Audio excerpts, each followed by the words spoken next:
Hello guys, how are you. I hope आपने अभी तक सारी वीडियोस अब फॉलो कर रहे हैं, आपको अच्छी लग रही है और आप लाइक और सब्सक्राइब भी कर रहे होंगे।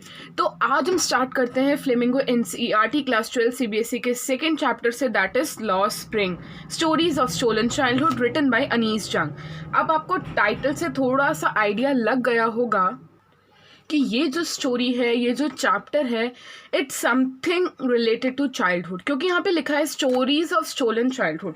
लेकिन ये जो वर्ड यहाँ पे लिखा है स्टोलन, स्टोलन मतलब चोरी हो गया, स्टोलन मतलब चोरी हो गया। चाइल्डहुड आपको अच्छे से पता है, चाइल्डहुड मीन्स द बचपन, the most beautiful phase of life. तो स्टोलन चाइल्डहुड का मतलब निकलता है ऐसा बचपन जो छिन गया हो, जो चोरी हो गया हो। तो ये बोल सकते हैं ये स्टोरी कोई बहुत ज़्यादा खुशी वाली हैप्पी स्टोरी नहीं हो सकती। This is another explaining the sad part of childhood, यानी कि हर बच्चे के लिए चाइल्डहुड एक जैसा नहीं होता है। Like for us, we got all the luxuries, we got all the comforts in our childhood. We went to school at the age of 3 or 4. We attended all the classes. We were getting a lot of toys. We were getting a lot of attention from our parents. We played a lot. We ate so many good dishes which we wanted. So, but the childhood is not same for every one. गरीब बच्चों के लिए तो childhood ऐसा बिल्कुल नहीं होता जैसा कि हमने अपने बचपन में एक्सपीरियंस किया हो। तो ये कहानी, ये स्टोरी उन्हीं बच्चों के लिए है जिनका बचपन छिन चुका है। That's why they have written stories of stolen childhood. So in this the author Anees Jung, she has explained the stories of two boy.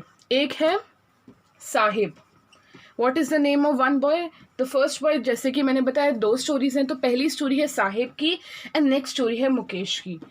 तो साहिब एक्चुअली दोनों, they both are boys, they are not matured adults. तो ये भी major भी नहीं हुए हैं, they are minor, but they are working as workers. So Saheb is working as a rag picker यानी कि रद्दी बेचने वाला। एंड मुकेश काम करता है as a bangle maker in a bangle making industry. You all might be knowing, Firozabad जो एक प्लेस है इंडिया में, उत्तर प्रदेश में ये जगह है। And Firozabad is famous for bangle making industry. This particular place, आप अपने पेरेंट्स से पूछ सकते हैं, यहाँ पे इंडिया की सारी सुंदर सुंदर बैंगल्स का प्रोडक्शन फिरोज़ाबाद से होता है। It is the centre of glass blowing industry. यहाँ पे ग्लास बैंगल्स बनती हैं। फिरोज़ाबाद की बैंगल बहुत फेमस है। लेकिन अपने साथ ही साथ आप भी काफ़ी ज़्यादा एक्टिव रहते हैं सोशल मीडियाज़ पे, इंटरनेट पे, तो आपको ये बात पता होगी कि जैसे फायर क्रैकर इंडस्ट्री में काम करने से काफ़ी सारे हेल्थ हज़ार्ड्स होते हैं, same glass blowing industries, bangle making industry में काम करने से भी काफ़ी सारी हेल्थ प्रॉब्लम्स हो सकती हैं। मोस्टली लंग प्रॉब्लम्स होती है, ब्रोंकाइटिस होती है, रेस्पिरेटरी प्रॉब्लम्स होती हैं। What is the reason behind this? क्योंकि ये जो इंडस्ट्रीज़ हैं यहाँ पे प्रॉपर लाइट नहीं है, प्रॉपर वेंटिलेशन नहीं है, और इस वजह से everything is so much congested, suffocation की प्रॉब्लम होती है। डिम लाइट में लोग काम करते हैं, ऊपर से लोग जब ऐसे छोटे छोटे बच्चे हों तो एक बहुत ही ज़्यादा बड़ी प्रॉब्लम आ जाती है, क्योंकि ये छोटे बच्चे, these should be prepared to come up as future leaders for our country. इनके इस समय क्या एज है कि इन्हें पढ़ाओ, अच्छे से खिलाओ पिलाओ, सेवा करो, ताकि बड़े होकर ये देश के लिए कुछ काम करे। लेकिन ऐसे बच्चों का बचपन किस में निकल रहा है? ऐसी खतरनाक इंडस्ट्रीज़ में, ऐसी सफोकेटेड इंडस्ट्रीज़ में, रद्दी बेचने में। तो ऐसे ही अगर हमारी कंट्री का हर एक बच्चा या मोस्ट ऑफ द बच्चा ऐसे ही अपना व्यतीत करता रहेगा बचपन, तो वो आगे जाके देश के लिए क्या कुछ कर पाएगा? कुछ भी नहीं कर पाएगा। तो इसलिए इस चैप्टर में यही बताया गया है कि कैसे पॉवर्टी छोटे छोटे बच्चों से उनका बचपन छीन लेती है और उनको उस कंडीशन में डाल देती है जो हम सोच भी नहीं सकते।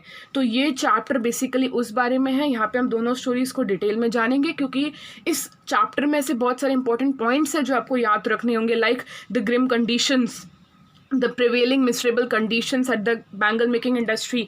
साहिब का अराउंड का एटमॉस्फेयर कैसा है, फिर कुछ बातें हैं, आयरॉनिकल बातें हैं, जिनकी स्टेटमेंट्स, कुछ आयरॉनिकल स्टेटमेंट्स, आयरॉनिकल यानी कि व्यंग, उसका कुछ और मीनिंग निकलता है। तो ऐसी स्टेटमेंट्स का मीनिंग आपको अच्छे से पता होना चाहिए, because such statements can be asked in the examination. एक और इंटरेस्टिंग बात, इस बार बोर्ड्स 2020 में इंग्लिश के पेपर में इसी चैप्टर से एक स्टेटमेंट पूछी गई थी, तो वो मैं आपको हर एक स्टेटमेंट बताने वाली हूँ, क्या क्या इंपॉर्टेंट है है और जो मैं आपको बताऊंगी उससे बाहर नहीं पूछा जाएगा, ये आप मेरा पक्का वादा ले लीजिए, आई एम डैम श्योर। तो जो मैं बताऊंगी आपको वो ज़रूर फॉलो करना है, वो आप एस्केप करेंगे तो फिर कुछ नहीं हो सकता। वीडियोज़ में मेरी जो वीडियोज़ होंगी थोड़ी बड़ी हो सकती है, लेकिन they are full of information, काफ़ी इन्फॉर्मेटिव रहेंगी और ऐसा कोई भी चैप्टर का पार्ट नहीं है मैं जो स्किप करूँगी।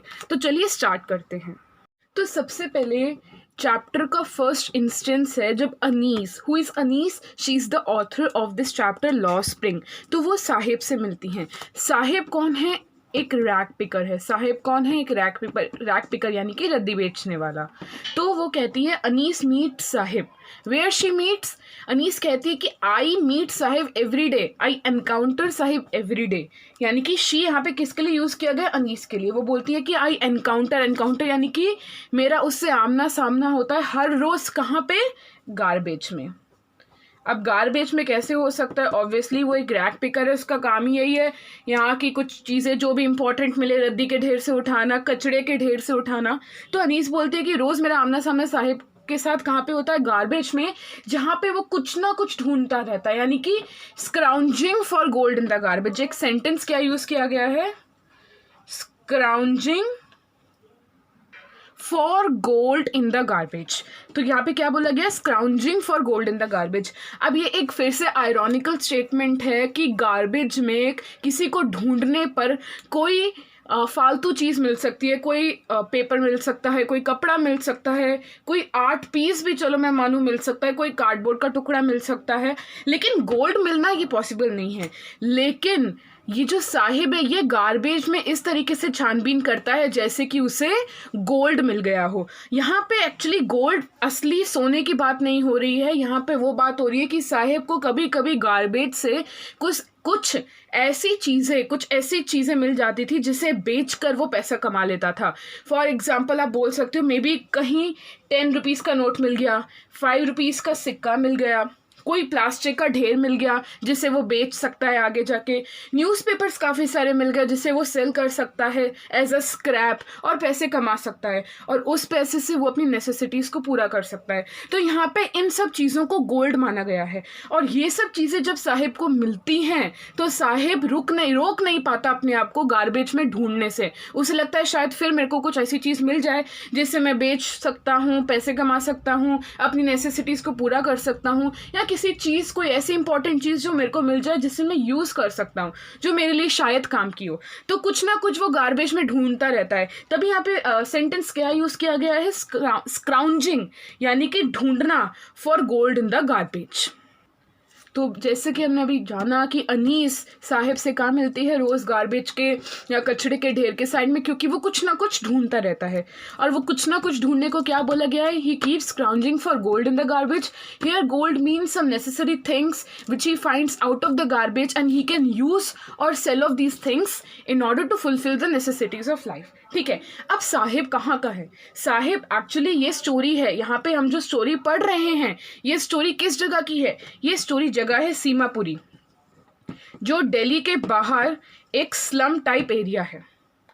ठीक है, Seemapuri, this is a place on the outskirts of Delhi. अभी हम आगे इससे रिलेटेड एक बहुत ही इंपॉर्टेंट लाइन पढ़ेंगे जिसका मीनिंग एग्जाम में भी पूछ सकते हैं। 3 से 4 मार्क्स का क्वेश्चन एक्सपेक्टेड है। तो अभी आप इतना जानिए कि ये प्लेस कहाँ पे है, साहिब कहाँ पे है। साहिब सीमापुरी जैसे स्लम पे है जो दिल्ली के आउटस्कर्ट्स में है, यानी कि दिल्ली के बाहर के हिस्सों में है। तो साहिब एक्चुअली बांग्लादेश से आया है। बांग्लादेश जैसे सुंदर देश से साहिब क्यों आया है? क्योंकि जहाँ पे वो बांग्लादेश में रहता था वहाँ उसके सुंदर खेत थे, फील्ड्स थे। फिर वो इतने सुंदर फील्ड्स को छोड़कर सीमापुरी जैसी गंदी जगह में क्यों आया? क्योंकि Seemapuri it's nothing less than a landfill. It's like a landfill. Landfill पता है, जहाँ पे सारा गार्बेज एक जगह डंप कर दिया जाता है शहर का लाकर। तो बांग्लादेश को छोड़ के वो सीमापुरी क्यों आया? क्योंकि बांग्लादेश में जो उसके खेत थे, फील्ड थे, खेत खलियान थे, वहाँ पे काफ़ी ज़्यादा आंधी तूफान आता था, स्टॉर्म्स आती थी। तो इस वजह से सारे खेत नष्ट हो चुके थे, सारी खेती नष्ट हो चुकी थी। तो खाने को यानी कि फूड ग्रेन्स का वहाँ पे कोई भी ठिकाना नहीं था, वहाँ पे फूड नहीं मिलता था। बांग्लादेश में सर्वाइवल के लिए food is very very important, but Bangladesh जैसी जगह में रहते हुए फील्ड्स जब स्टॉर्म से नष्ट हो जाते हैं तो वहाँ पे खाना पूरा नष्ट हो जाता था, खाने का अता पता नहीं था।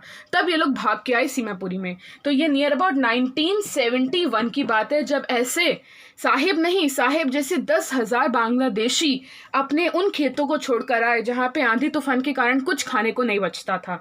कहाँ पे आए ये लोग? सब भाग के कहाँ पे आए? सीमापुरी को। अब एक छोटा सा कन्वर्सेशन होता है अनीस और साहिब के बीच में। साहिब बोलता है कि मेरे पास कुछ करने को नहीं है, I have nothing else to do यानी कि अभी क्या काम कर रहा है वो? रैग पिकर का काम कर रहा है। तो वो बोलता है कि इसके अलावा मेरे पास और कोई काम नहीं है। तो अनीस उसकी सिचुएशन जानती भी है कि he is a poor boy, he can't afford to go to school. वो फिर भी पूछती है कि क्या तुम स्कूल नहीं जाते?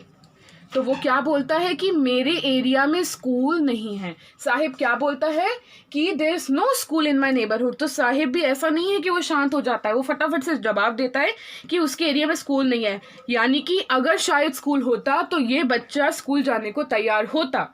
तो अनीस जंग क्या बोलती है? वो फिर एक टाइप का मजाक करती है। मजाक इन द सेंस उन्हें पता है कि वो जो बोल रही हैं वो सच नहीं होगा। पहले उन्होंने क्या बात की कि साहिब तुम स्कूल जाते हो, उन्हें पता है नहीं जाता होगा, फिर भी उन्होंने पूछा। नेक्स्ट वो बोलती हैं कि अच्छा ठीक है, अगर मैं अपना खुद का स्कूल बनाऊँ तो तुम आओगे? पर वो एक बात और कहती है कि मैंने जोकिंगली बोला। हालांकि अनीस का ऐसा कोई प्लान नहीं था स्कूल कंस्ट्रक्ट करने का, लेकिन फिर भी उन्होंने जोकिंगली पूछा तुम स्कूल, अगर मैं स्कूल बनाऊंगी तो तुम आओगे? तो वो बोलता है ज़रूर आऊँगा। तो फिर थोड़े टाइम बाद, एक हफ्ते बाद, फ्यू डेज लेटर, साहिब भागा भागा अनीस के पास आता है कि आपका स्कूल रेडी है, मैं पढ़ने आ सकता हूँ। तब अनीस को बुरा लगता है कि मैंने क्या ऐसा उससे वादा किया जो मैं पूरा नहीं कर सकती। यानी इसको क्यों बुरा लगता है कि उसने साहिब से एक ऐसा वादा किया जो वो पूरा नहीं कर सकती। लेकिन उसी क्षण, दूसरे क्षण वो क्या रियलाइज़ करती है कि मेरा ही ऐसा वादा नहीं है, ऐसे बहुत सारे वादे साहिब की ज़िंदगी में हैं।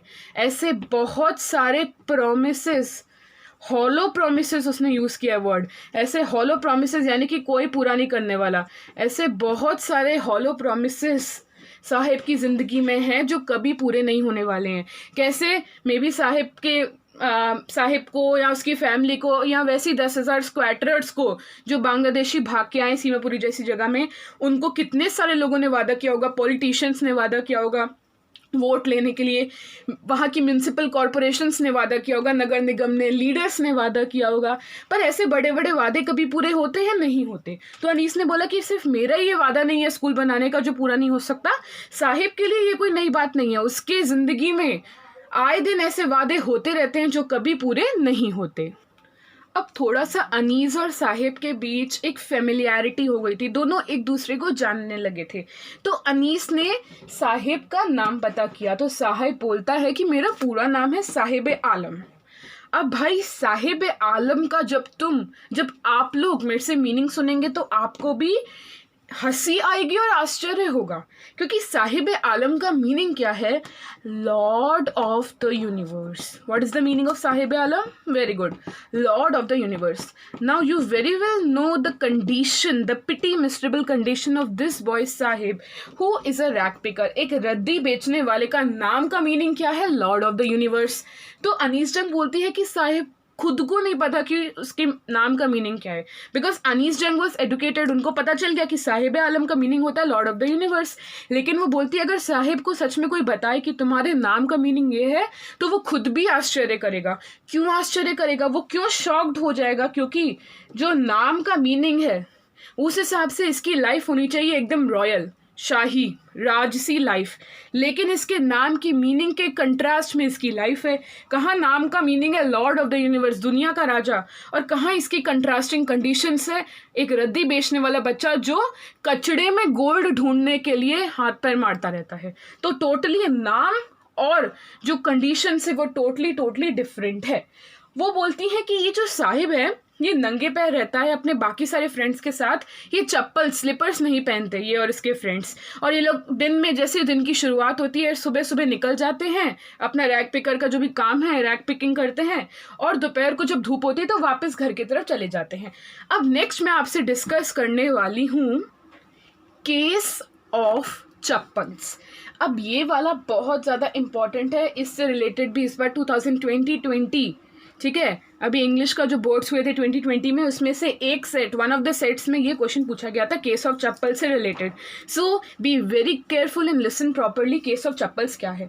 अब अनीस जंग बोलती है कि मेरे को साहिब के ऑलमोस्ट सारे फ्रेंड पता चल ही गए थे, चप्पल ये लोग पहनते नहीं थे, तो मैंने सोचा कि चलो एक दिन पूछती हूँ कि why are you not wearing slippers, दुनिया भर के तुम इतने काम करते हो, गार्बेज ढूंढते हो, तो इतना सब कुछ करने के बाद तुम में एक मेरे को कमी दिख रही है कि तुम चप्पल्स क्यों नहीं पहनते।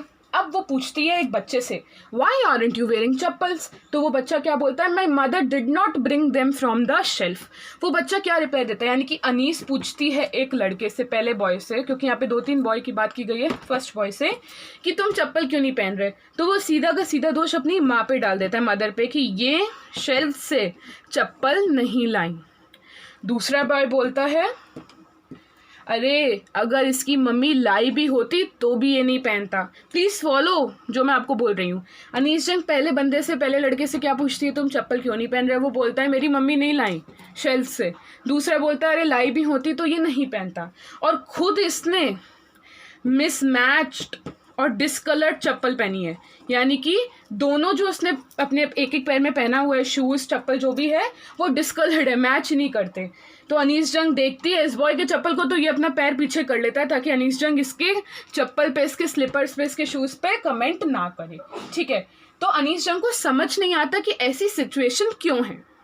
अब अनीस जंग की ये कन्वर्सेशन सुन के थर्ड बॉय, एक तीसरा लड़का, बोलता है कि मेरे को चाहिए slippers, I want to own a pair of slippers, यानी कि इसने अपनी पूरी ज़िंदगी में कभी भी स्लीपर, शूज़ कुछ नहीं ऐसा पहना है।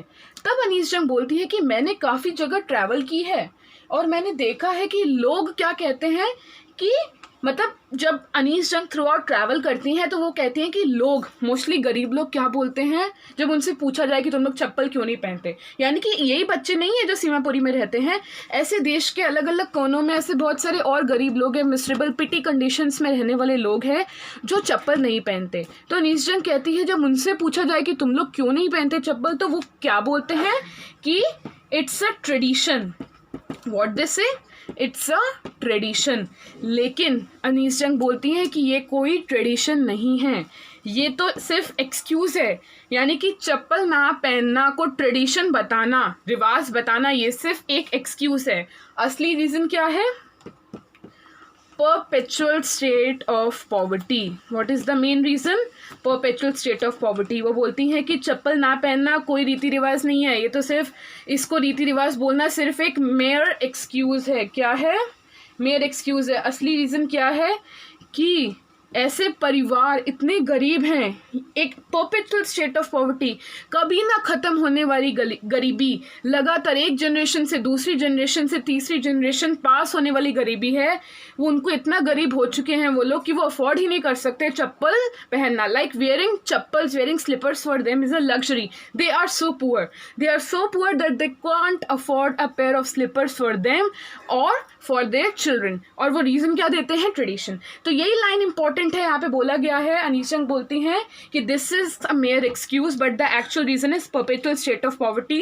That means these poor families they can't afford to buy a pair of shoes और slippers for their children and what they give as a mere excuse that it's a tradition. तो ये important है, आप इसे अच्छे से mark कीजिए और समझिए। अब इसी केस ऑफ चप्पल से एक रिलेटेड छोटी सी स्टोरी अनीस जंग हमसे शेयर करती हैं। वो बोलती हैं Udipi it's a place, it's a small place, और वहाँ पे वो एक ऐसे आदमी को जानती हैं, मैन को जानती हैं, जो बचपन में उसके पास भी चप्पल नहीं थी। और इस आदमी के पापा, his father was working as a priest. तो ये बंदा क्या करता था जब ये छोटा था, कि जब भी मंदिर के सामने से निकलता था तो वो प्रेयर करता था गॉडेस से कि काश मेरे को एक पेयर ऑफ चप्पल्स मिल जाए। ठीक है, अनीस जंग बोलती है कि अब मैं उदीपी जाती हूँ, अब उदीपी का पूरा सिनेरियो चेंज हो गया है, वो प्लेस पूरी की पूरी चेंज हो चुकी है। अब जैसे कि पहले वाले उदीपी में ऐसे छोटे छोटे बच्चों को चप्पल पहनने नहीं दिया जाता था या जो भी कंडीशंस थी, वो बोलते कि अब पूरा चेंज हो चुका है। अब ऐसे ही एक मंदिर में वो जाती हैं और वो देखती हैं कि वहाँ पे पुजारी का बेटा अब सॉक्स पहन रहा है, शूज़ पहन रहा है। तो वो बोलती हैं कि उस समय जैसे कि ये बंदा पहले इसके पास चप्पल नहीं थी, अब जो नया उदुपी है, अब जो रीसेंट उदुपी है, वहाँ पे पुजारियों के बच्चे चप्पल पहन रहे हैं। तो वो बोलती है कि सिनेरियो काफ़ी चेंज हो चुका है, लेकिन ये गरीब लोगों के लिए सिनेरियो क्यों नहीं चेंज होता? जब एक प्रीस्ट का बेटा वो भी चप्पल पहन सकता है, कंडीशंस चेंज हो गई हैं, उदुपी भी चेंज हो गया है, तो Y these children who are living in my neighborhood, why they are not wearing chappals? तो कहीं ना कहीं वो इंडिया में बसी हुई, हमारे कंट्री में बसी हुई पॉवर्टी को बाहर लाना चाहती हैं कि कितनी बुरी हालत है कि लोगों के पास एक पेयर ऑफ स्लीपर्स भी नहीं है पहनने को, और लोग बड़ी आसानी से उसे झुटला देते हैं और क्या बोलते हैं कि इट्स अ मेड ट्रेडिशन। तो ये सामने से कहीं ना कहीं गरीब लोग भी इसे एक्सेप्ट नहीं करना चाहते, वो क्या बोलते हैं ये ट्रेडिशन है हमारा। पर अनीस जंग ये बात बड़ी क्लेवरली पकड़ लेती कि it's not a tradition, it's the perpetual state of poverty, और वो उदुपी वाली ये स्टोरी हमसे कनेक्ट करती है। तो अभी तक हमने क्या डिस्कस किया, थोड़ा सा सम अप करते हैं, क्योंकि अब हम सीमापुरी जैसी प्लेस के बारे में थोड़ा सा डिटेल में डिस्कशन करेंगे। तो अभी तक हमने देखा कि अनीस जंग किससे मिलती हैं, साहिब से। साहिब एक रैग पिकर है, वो गार्बेज में ढूंढता है गोल्ड, क्योंकि उसे लगता है कुछ ऐसी इंपॉर्टेंट चीज़ मेरे को मिल सकती है जिसे मैं बेच के पैसे कमा सकता हूँ या उसे यूज़ कर सकता हूँ for fulfilling the necessities of life. वो साहिब को मिलती हैं। प्लस वो साहिब को पूछती है तुम स्कूल नहीं जाते, वो बोलता नहीं है। अनीस जंग उससे झूठा वादा करती है मैं स्कूल बनाऊंगी, स्कूल बनता नहीं है। साहिब से धीरे धीरे मुलाकात होते, जान पहचान बढ़ते, उन्हें पता चलता है कि साहिब का नाम क्या है, Saheb Alam, meaning lord of the universe. अब लॉर्ड ऑफ द यूनिवर्स का जो उसका नाम का मतलब है वो टोटली कंट्रास्ट है उसकी सिचुएशन से। कहाँ लॉर्ड ऑफ द यूनिवर्स एकदम राजसी कंडीशन, रॉयल कंडीशन डिजर्व करता है, लेकिन साहिब की कंडीशन आपको पता है, वो एक रैग पिकर है, रद्दी बेचने वाला है, रद्दी उठाता है, कचरा साफ करता है, ये सब उसकी कंडीशन है। नेक्स्ट वो बोलती है साहिब के दोस्त है चप्पल्स पहनते नहीं है, तो वो हमें हमारे सामने एक कड़वा सत्य लाती हैं कि चप्पल ना पहनने को गरीब लोग क्या बोलते हैं कि it's a tradition, but it's not a mayor tradition. What is it? It's the perpetual state of poverty. I'm again and again writing and using this word, that means it's important. So not wearing chappal is like it's a perpetual state of poverty. Then she connects a story from a man of Udupi. When he was small, his father was a priest. He always wanted to own a pair of chappals. She says that now if we visit Udupi, it's totally changed. The scenario has changed. Their priest children, they are too wearing chappals. So why not the children of my neighborhood? तो वो बोलती हैं कि this poor people, they actually can't afford to wear chappal, and what mere excuse they give, that it's just a tradition. तो tradition नहीं है, ये एक सच छुपाने का तरीका है। ट्रेडिशन एक क्या है, बहाना। आपको याद रहेगा इस वर्ड से, ये बहाना है। सच्चाई क्या है, ऐसी गरीबी जो अनंत काल तक चलती जा रही है और कभी नहीं ख़त्म हो रही, और इस वजह से वो लोग चप्पल जैसी चीज़ भी अफोर्ड नहीं कर पा रहे हैं। सीमापुरी के बारे में एक बहुत ही इम्पॉर्टेंट लाइन वो बोलती हैं जो अगेन बोर्ड्स के पॉइंट ऑफ व्यू से काफ़ी ज़्यादा इम्पॉर्टेंट है। Seemapuri is a place on the periphery. Periphery is outskirts. मैंने आपको थोड़ा सा सीमापुरी के बारे में बताया था, अभी हम डिटेल में पढ़ेंगे।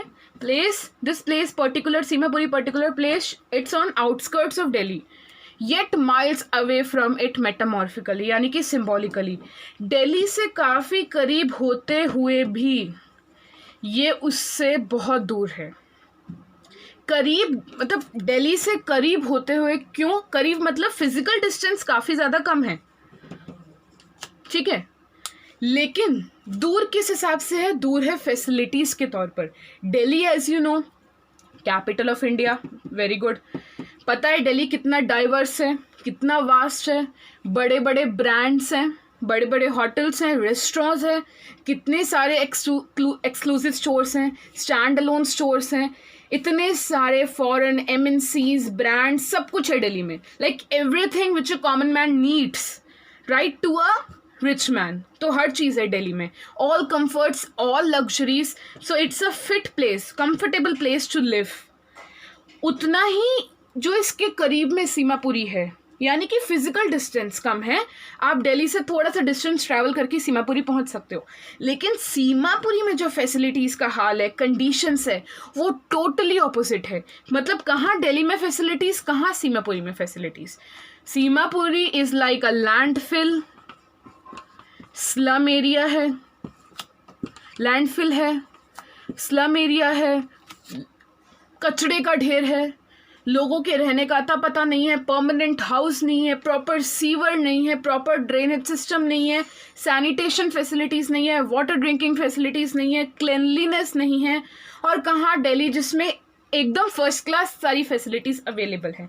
तो इसलिए बोला गया है कि ठीक है, माना सीमापुरी दिल्ली से डिस्टेंस वाइज काफ़ी पास है, लेकिन अगर हम बात करते हैं फैसिलिटीज़ की, कंफर्ट्स की, रहन सहन की, तो काफ़ी ज़्यादा इनमें एक डिस्टेंस और दूरी आ जाती है। इसलिए बोला है कि दो on the periphery of Delhi, लेकिन फिर भी बात करें तो ये काफ़ी दूर है। किस मायने में दूर है? फैसिलिटीज़ के मायने में, कंडीशंस के मायने में।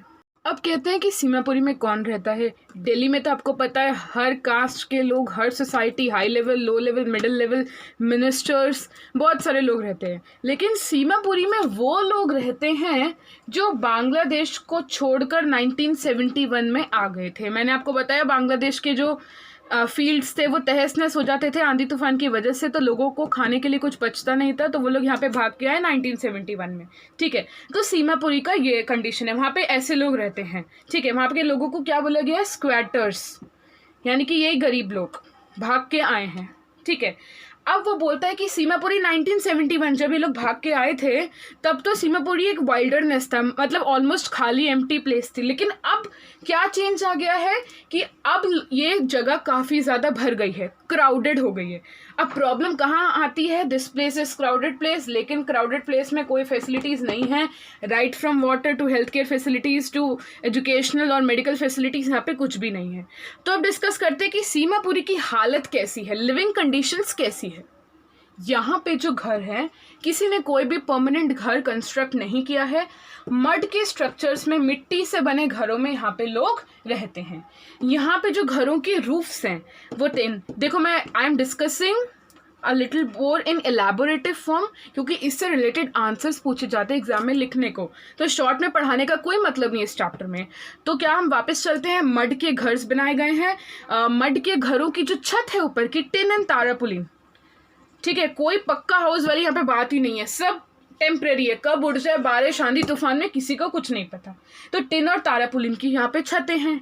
Devoid of sewage, sewage facilities नहीं है, और इस वजह से आप समझ सकते हैं एक ऐसी क्राउडेड प्लेस जहाँ पे सीवेज का, गटर विच वी से, वहाँ पे कोई फैसिलिटीज़ नहीं है, तो कितना ज़्यादा गंदगी रहती होगी। There is no sort of cleanliness at this place. फिर आप सोच सकते हैं जब गंदगी बढ़ती है, लोगों का नंबर ऑफ पीपल बढ़ते हैं, क्राउड बढ़ता है और सफाई नहीं होती है, तो डिसीजेस का कितना बड़ा चांसेस रह सकता है। तो क्या डिस्कस किया? ड्रेनेज फैसिलिटीज़ नहीं है, गंदा पानी ऐसे ही बहता रहता है, कोई उस पर ध्यान नहीं देता। और कम से कम ऐसी जगह जहाँ पे कोई फैसिलिटीज़ नहीं है, वहाँ पे 10,000 लोग अपनी ज़िंदगी काट रहे हैं। ऑलमोस्ट 10,000 रैक पिकर्स, ऑक्यूपेशन भी रैक पिकिंग है, कोई प्रोफेशनल क्लास यहाँ पे नहीं रह रहा है, आप समझ के बैठ जाओ। गरीब लोग हैं, क्या काम करेंगे, कोई काम भी नहीं मिल रहा। तो almost 10,000 rag pickers more than 30 years से यहाँ पे रह रहे हैं विदाउट एन आइडेंटिटी। इनकी कोई आइडेंटिटी नहीं है। क्या है? इनकी कोई आइडेंटिटी नहीं है, बस किसी तरह इनका नाम वोटर लिस्ट में आ गया है। कि काश कि क्यों वोटर लिस्ट में आया है? ताकि लीडर्स ये सेटिस्फाइड रहें कि चलो 10,000 लोग कम से कम कुछ तो काम करें, हमें वोट ही दे रहे। और वोटर लिस्ट में आने की वजह से इन्हें राशन मिल जाता है, इनका राशन कार्ड भी बना दिया गया है। इसी लालच में बनाया होगा कि तुम्हारा वोटर लिस्ट में नाम ले रहे हैं, तुम्हें राशन कार्ड देंगे, उससे तुम राशन ले सकते हो। बस इस राशन की वजह से, फूड ग्रेन्स की वजह से ही ये सारी फैमिलीज़ को सीमापुरी में रहने से कोई प्रॉब्लम नहीं है। क्योंकि वो बोलते हैं कि बांग्लादेश जैसी जगह भले ही वो सुंदर है, वहाँ पे राशन नहीं है, वहाँ पे खाना नहीं है, फूड ग्रेन्स नहीं है, हमारे फील्ड, खेत खलियान सारे स्टॉर्म्स में उड़ते जा रहे हैं। तो ऐसी सुंदर जगह में रहने का क्या मतलब? तो सीमापुरी भले ही गंदी जगह है, हमें कोई प्रॉब्लम नहीं है, कम से कम हमें फूड ग्रेन्स चांसेस तो मिल जाते हैं। यहाँ की औरतों का क्या मानना है कि अगर हम सीमापुरी जैसी जगह में रहते हुए रात को बिना पेट दुखे सो जाएं, पेट कब दुखता है बंदे का, गरीब बंदे का, जब उसके पेट में खाना नहीं जाता। तो यहाँ की औरतें कहती कि सीमापुरी जैसी जगह में रहते हुए भले ही एक गंदी जगह है, लेकिन यहाँ पे हम रात को हम बिना पेट दुखे सो जाते हैं, हमारा पेट भूख के कारण नहीं दुखता, तो हमें ऐसी जगह में रहने से कोई भी प्रॉब्लम नहीं है, हम कम से कम दिन में 2 टाइम का मील मैनेज कर पाते हैं। तो यहाँ पे लोगों का यही कंसेप्ट बन गया है कि food is survival, obviously food is necessary for survival. तो यहाँ पे लोगों का ना कोई आइडेंटिटी बनाने में कोई इंटरेस्ट है, ना अपने स्टेटस को अपग्रेड करने में इंटरेस्ट है, और अपग्रेड करें भी कैसे हैं, क्योंकि वहाँ के जो भी सोसाइटीज़ अथॉरिटीज़ हैं they are not taking interest. उन लोग को बस क्या चाहिए कि ये लोग किसी तरह हमें वोट दे दे, और इस वजह से उनका कहीं ना कहीं वोटर लिस्ट में नाम आ गया है, राशन मिल जाता है, फूड ग्रेन्स उन्हें अवेलेबल हैं, that's where they are happy to stay at a place like Seemapuri which is very very lower in terms of sanitation. काफ़ी गंदी जगह है, लेकिन यहाँ की लोगों को प्रॉब्लम नहीं है, वो बोलते हैं ठीक है हमें भूख के कारण हम नहीं यहाँ पे परेशान होते, हमें 2 टाइम का खाना मैनेज कर लेते हैं, so we are satisfied to live at a place that is known as Seemapuri, and this place is far better than Bangladesh because we can at least arrange food grains for us. उसके बाद ऐसे ही लोगों की थिंकिंग बन गई है, एडल्ट्स की thinking बन गई है, रैक पिकिंग का काम चलता है, और वो बोलते हैं कि ऐसे ही सारे बड़े लोगों की ये थिंकिंग, और ऐसे ही उनके बच्चे भी, उनके आगे चिल्ड्रन भी उनकी इस फाइट फॉर सर्वाइवल में उनके हिस्सेदार बनते हैं। ऑब्वियसली हर एक दिन सर्वाइवल के लिए एक लड़ाई और जंग की तरह है, रोज़ खाना ढूंढना है,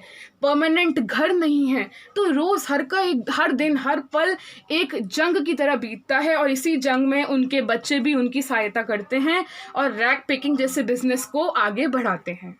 तो जैसे ही बड़े लोगों की थिंकिंग हो चुकी है कि रैक पिकिंग के अलावा यहाँ पे कोई काम नहीं है, हर एक दिन जंग की तरह बीतता है खाने के लिए, वैसे उनके बच्चों की भी थिंकिंग हो चुकी है, they also become partners in survival. वो अपने माता पिता की भी इसी प्रकार मदद करते हैं, इसी प्रकार वो भी जंग में लड़ते हैं, ताकि हर दिन वो खाने का मैनेजमेंट यानी कि अरेंजमेंट कर पाएँ और अपना जीवन व्यतीत कर पाएँ। और यहाँ पे सर्वाइवल का मतलब इज़ रैक पिकिंग, यानी कि बड़े ही नहीं छोटे बच्चे भी रैक पिकिंग में इन्वॉल्व है, बिकॉज उनको पता है this is the only source of survival, this is the only source of survival. तभी यहाँ पे लिखा गया है कि hence children also become partners in survival. Why they become partners in survival? Like their parents they also take up the profession, they also take up the job of rag picking and help their parents in survival. क्योंकि survival means rag picking, rag picking से जो थोड़ा बहुत पैसा आता है उसी से घर चलता है, उसी से नेसेसिटीज पूरी होती हैं, राशन भी मिल जाता है। तो इसलिए इन सब के लिए सीमापुरी एक सेटिस्फाइड प्लेस है रहने को, भले ही वो कितनी भी अनमैनेज्ड हो, कितनी भी गंदी हो। अब नैरेटर बोलती हैं कि रैक पिकिंग इतने सारे लोग यहाँ पे इतने सालों से कर रहे हैं, तो लोग मास्टर हो गए रैक पिकिंग में, तो it has become proportions of a fine art. Rag picking को भी एक आर्ट माना जाने लगा है, कला माने जाने लगा है। रैक पिकिंग कौन अच्छा से अच्छा इंपॉर्टेंट आइटम ढूंढेगा, some sort of like that, आप इमेजिन कर सकते हो। ऐसा यहाँ पे कुछ नहीं लिखा, लेकिन कला इज लाइक दैट ओनली ना। कला क्यों, आर्ट क्या बोलते हैं? आर्ट किसी बंदे की जो आर्टिस्टिक स्किल्स है वो इसकी प्रैक्टिस पे और इन्हांस होती है। और रैक पिकिंग यहाँ पे बच्चे बचपन से ही प्रैक्टिस करने लग जाते हैं, तो ऐसा लगता है कि कोई कला सीख रहे हों। और इस कला के अंदर वो क्या करते हैं, गार्बेज में से इंपॉर्टेंट वस्तुएं ढूंढते हैं। कभी कुछ इंपॉर्टेंट मिल जाता है, तभी यहाँ पे बच्चे बोलते हैं कि हम गार्बेज से गोल्ड ढूंढ रहे हैं। और साहिब कहता है कि जब आपको गार्बेज से कुछ ऐसी इंपॉर्टेंट चीज़ मिल जाए जिसे बेचकर, जिसे यूज़ कर सकते हो आप अपनी लाइफ की नेसेसिटीज़ पूरी करने के लिए, अपनी लाइफ की ज़रूरतें पूरी करने के लिए, तब इस वजह से मैं गार्बेज में से ढूंढने को रह नहीं सकता, क्योंकि मेरे को गार्बेज से ढूंढने पर कुछ ऐसा मिल जाता है जो मेरे लिए इम्पॉर्टेंट है। हमारे लिए वो कचरा है, लेकिन उस गरीब बच्चे के लिए गार्बेज में से शायद उसे न्यूज़पेपर्स मिल जाए, जैसे मैंने आपको एग्जांपल दिया, जैसे वो बेच करके पैसे कमा ले। तो इस वजह से कहीं ना कहीं उसे गार्बेज से कुछ फ़ायदा होता होगा, तो वो लालसा अंदर की बढ़ती है कि शायद इस बार भी कुछ मुझे ऐसा इंपॉर्टेंट मिल जाए। तो वो बोलता है कि he keeps scrounging for gold in the garbage. और ऐसे ऐसे करते करते अब एडल्ट्स तो बहुत सालों से रैग पिकिंग कर रहे हैं, उन्हें पता है कि यही सोर्स ऑफ सर्वाइवल है, तो एडल्ट्स मानते हैं कि rag picking is just a source of survival. लेकिन बच्चे जब बचपन से इस काम को करते हैं तो बचपन में होता है उनके अंदर बचपना, तो उनको ये काम बड़ा एक्साइटिंग लगता है। अगर उन्हें गार्बेज से कोई ऐसी स्पेशल चीज़ मिल जाए तो उनको लगता है this particular work for adults it's a source of survival, but for children rag picking क्या है, it is something wrapped in wonders. उन्हें लगता है ये एक वंडरफुल टास्क, उन्हें लगता है कि गार्बेज इज जस्ट लाइक कि कुछ वंडर, जैसे सेंटा क्लॉज गिफ्ट देता है बंडल में, कुछ भी हो सकता है, कोई भी गिफ्ट हो सकती है, ऐसे गार्बेज उनके लिए एक टाइप का वंडर है जिसे आप ढूंढोगे तो आपको कुछ भी एक्साइटिंग मिल सकता है। बचपना है उनके अंदर, वो अभी लाइफ की सीरियसनेस को नहीं समझ पा रहे हैं, so they think that this particular task of rag picking, जिसमें से गार्बेज में से ढूंढना पड़ता है, उनके लिए it's something wrapped in wonders. लेकिन वहीं adults they have realised the truth of life, उन्हें पता है ये कोई वंडरफुल काम नहीं है, ये तो हमारी किस्मत है कि हमें ये काम करना पड़ रहा है, so they treat rag picking as a source of survival. अब एक दिन अनीस साहिब को कहाँ देखती हैं, वो देखती हैं एक टेनिस कोर्ट के बाहर साहिब खड़ा है और अंदर टेनिस का गेम चल रहा है, वो उसे बड़ा ध्यानपूर्वक ऑब्जर्व कर रहा है, ये जानते हुए भी कि उसकी जो कंडीशन है, वो जिस हालात में रह रहा है, टेनिस जैसा प्रोफेशनल गेम वो अफोर्ड नहीं कर सकता, फिर भी वो उन सभी बातों को भूल के वो इस गेम को ऑब्जर्व कर रहा है। फिर अनीस साहिब से बात करती हैं तो उसे पता चलता है, साहिब बोलता है कि ये गेम जब चलता है तब तो मैं अंदर नहीं जा सकता, लेकिन इस टेनिस कोर्ट का जो वॉचमैन है वो काइंड है, एक अच्छा भला मानस है, जो जब कोई कोर्ट में नहीं होता तो वो मेरे को अंदर जाने देता है और वो अंदर के झूले झूलने देता है। अब अनीस नोटिस करती हैं साहिब के पैर में एक टेनिस पेयर ऑफ शूज़ है, उसने फाइनली टेनिस के शूज़ पहने हैं, यानी कि सिर्फ शूज़ ही नहीं टेनिस के शूज़ पहने हैं। लेकिन फिर वो नोटिस करती है एक वन ऑफ द पेयर में, मतलब जो उसने 2 शूज़ पहने, एक शूज़ में छेद है, होल है। लेकिन अनीस कहती है कि साहिब जैसे लड़के को होल से मतलब नहीं है, जिस बच्चे ने पूरी ज़िंदगी चप्पल तक नहीं पहनी, तो आज भले ही उसे एक छेद वाला शूज़ मिल गया, उसे कोई प्रॉब्लम नहीं है। ये शायद उस अमीर बच्चे के शूज़ होंगे, उस अमीर बच्चे के टेनिस शूज़ होंगे जिसने सिर्फ एक छेद की वजह से इसे रिजेक्ट कर दिया शूज़ को। लेकिन साहिब जैसे बच्चे के लिए, जिसके पास सिंपल स्लीपर्स नहीं है, टेनिस शूज़ पहनना भी है। तो वो ये सिचुएशन बताते हैं कि फाइनली साहिब के पैरों में शूज आ चुके हैं। तो यहाँ पे वो एक सेंटेंस बोलती हैं कि for a boy like Saheb who has not owned a pair of shoes the whole life, wearing a shoes with a hole is a dream come true. तो साहिब के लिए जूते पहनना भले छेद वाला हो, इट्स नथिंग लाइक दैट, वो एक ड्रीम, एक सपने से कम नहीं है, it's not less than like a dream which has finally come true. Finally उसके पैरों में आ गए हैं शूज़। अब एक दिन अनीस जंग नोटिस करती हैं साहिब मिल्क बूथ की तरफ जा रहा है। मिल्क बूथ यानी कि एक डेयरी यू कैन से, जहाँ से हम लोग जैसे मदर डेयरीज होती हैं, अमूल के पार्लर्स होते हैं, वहाँ पे से हम दूध लाते हैं। तो साहिब भी एक मिल्क बूथ की तरफ जा रहा है। क्यों जा रहा है? क्योंकि वो एक टी स्टॉल में अब काम करने लग गया है। टी स्टॉल में बनती है चाय, कॉफ़ी, जो भी बनता है, तो वहाँ पे ऑब्वियसली मिल्क की ज़रूरत है। So he is now working as an employ in tea stall. Worker है वहाँ पे, तो उसका काम है दूध फेच करके लाना, मिल्क फेच करके लाना। कहाँ से? मिल्क बूथ पे। अब आपको पता है, इफ़ आपके घर में मिल्कमैन आता होगा दूध देने, तो बड़ा सा स्टील कैनिस्टर वो अपने पीछे लाता है, मे बी बाइक में आता है तो पीछे बंधा रहता है, एक ऐसे सम सॉर्ट ऑफ का होता है, बड़ा सा स्टील कैनिस्टर, हैंडल होते हैं, काफ़ी ज़्यादा भारी होता है। तो ये छोटा सा बच्चा साहिब जो हल्का सा रैक पिकर वाला बैग पकड़ता था, अब इतना भारी स्टील कैनिस्टर पकड़ के वो मिल्क बूथ जाता है, फिर आता है वापस, और टी स्टॉल में वो जो भी मिल्क की डिलीवरी करता है, वो बोलता है कि मेरे को इस काम के लिए ना 800 रुपीज़ मिल रहे हैं। It's a good amount for a boy like Sahib, जो कहाँ रद्दी बेचने वाला काम करता था, उसे यहाँ पे 800 मिल रहे हैं, प्लस दिन का 3 टाइम का खाना मिल रहा है। 3 मील्स जो भी दिन में होते हैं, 3 टाइम का खाना उसे मिल रहा है, 800 और 3 टाइम का खाना। लेकिन फिर भी वो खुश नहीं है। क्यों नहीं खुश? क्योंकि उससे उसकी आज़ादी, उसकी फ्रीडम छिन गई है। पहले वो अपने मर्जी का मालिक था, रैक पिकर का काम करता था, जब मन चाहे वो उस हल्का सा बैग, रैक पिकर वाला बैग, बोरी लेके निकल पड़ता था। लेकिन अब वो यहाँ पे बंद गया है। Now he has to listen to the owner of tea stall. वो जब बोलेगा उसे मिल्क बूथ जाना पड़ेगा, जब बोलेगा वो भारी स्टील कैनिस्टर उठाना पड़ेगा, और वो कुछ बोल भी नहीं सकता क्योंकि उसको इसके बदले मिल रहे हैं 800 रुपये और 3 मील्स अ डे। और 800 रुपये उसकी फैमिली के लिए एक बहुत बड़ा अमाउंट हो सकते हैं नेसेसिटीज़ को फुलफिल करने के लिए। तो अनीस जंग बोलती है कि Sahib has now lost the care free look. Care free look यानी कि अब उसके चेहरे पर दिखती है टेंशन। अब वो बेफिक्रे वाला लुक बिल्कुल नहीं है, बेफिक्रे वाला लुक बिल्कुल नहीं है। सुना है अपने गाना ना, उड़े दिल बेफिक्रे, तो अब उसके दिल में ऐसा कुछ बेफिक्रे वाला बात नहीं है। इसके चेहरे पे अब टेंशन है क्योंकि he has to work as a worker in tea stall, और ना चाहते हुए भारी स्टील कैनिस्टर उठा के बोझा उसे ले जाना पड़ता है। पहले वो अपनी मर्जी का मालिक था, तो वो कहीं ना कहीं बताते हैं कि Saheb is now no longer his own master. वो खुद का मालिक नहीं रहा क्योंकि अब उसे किसी के अंदर नौकरी करनी पड़ रही है। तो एक छोटे से बच्चे की कहानी, साहिब की कहानी यहाँ पे एंड होती है। कैसे उसकी लाइफ बीत रही है एज अ रैक पिकर, और फाइनली कहाँ वो नहीं करना चाहता वो काम, फिर भी वो कर रहा है क्योंकि मिल रहे हैं उसे 800 रुपये और 3 मील्स अ डे। लेकिन एक छोटा सा बच्चा, उसे काम नहीं करना है, लेकिन ऐसे काम करने पे उसके चेहरे का वो बेफिक्र लुक जा चुका है, केयर फ्री लुक जा चुका है, और अब उसके चेहरे पे टेंशन है। टेंशन क्यों है? क्योंकि वो बेमन से वो काम कर रहा है। तो यहाँ पे साहिब की स्टोरी खत्म होती है। सारे के सारे इंपॉर्टेंट पॉइंट्स मैंने डिस्कस किए हैं। Please go through the video very properly. Next video में हम इस स्टोरी का नेक्स्ट पार्ट डिस्कस करेंगे। Mukesh is a bangle maker. Sahib यहाँ पे था rack picker. What was the name of Sahib? Sahib Alam, that is the meaning lord of the universe. Irony कहाँ पे है? लॉर्ड ऑफ द यूनिवर्स का जो मीनिंग है वो टोटली उसकी कंडीशन से ऑपोजिट है। लॉर्ड ऑफ द यूनिवर्स यानी कि राजा विश्व का, लेकिन साहिब की कंडीशन आपको अच्छे से पता है। प्लस साहिब रैक पिकर है, चप्पल वो पहनता नहीं है। वहाँ के लोग क्या बोलते हैं कि चप्पल नहीं पहनना इज़ आर ट्रेडिशन। अनीस जंग क्या बोलती है कि ये तो सिर्फ एक्सक्यूज़ है, ये बहाना है, ये कोई रीति रिवाज नहीं है। It's a perpetual state of poverty कि लोग चप्पल नहीं पहन रहे हैं। नेक्स्ट हमने डिस्कस किया सीमापुरी का। भले ही दिल्ली से सीमापुरी का डिस्टेंस काफ़ी ज़्यादा कम है, फिजिकल डिस्टेंस कम है, लेकिन फैसिलिटीज़ की बात करें, लिविंग कंडीशंस की बात करें तो दिल्ली और सीमापुरी में बहुत बड़ा डिफरेंस है। दिल्ली में सारे लग्जरीज कम्फर्ट्स है, सीमापुरी में हम ऑलरेडी डिस्कस कर चुके हैं। It's just like a landfill जहाँ पे सारा गार्बेज डम्प्ड है, 10,000 लोग रह रहे हैं, ड्रेनेज की फैसिलिटीज़ नहीं है, पानी की फैसिलिटीज़ नहीं है, हेल्थ केयर फैसिलिटीज़ नहीं है, लेकिन लोग क्यों रह रहे हैं?